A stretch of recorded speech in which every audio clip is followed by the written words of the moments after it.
আমাদের কাছে প্রশ্ন করেছেন মিলকাইন হুসাইন কিশোরগঞ্জের নিকলি থেকে, যে গ্যাস্ট্রিক আলসার রোগীদের কি রোজা রাখতে হবে কিনা, বা না রাখতে পারলে কোনো সমস্যা হবে কিনা, কারণ সেই ব্যক্তি রাখার চেষ্টা করেও কিন্তু রাখতে পারছে না, তার গুনাহ হবে কিনা?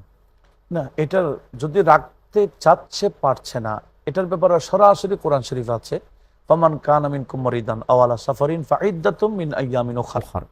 যারা অসুস্থ হয়ে যায় বা যারা সফরে যায় তারা চাইলে মাহে রমজান রোজাগুলো অন্য সময় রাখতে পারে।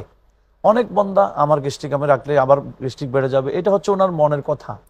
কিন্তু একজন তবিবে হাজাক, অভিজ্ঞ ডাক্তার, মুসলিম হতে হবে অবশ্যই ডাক্তারকে। হ্যাঁ, ওই মুসলিম তবিবে হাজেক যদি তাকে চিকিৎসা করার পরে আপনার বিভিন্ন পরীক্ষা নিরীক্ষা করার পরে যদি দেখতেছেন পারবে রোজা রাখতে, তাহলে রোজা রেখে দিবে।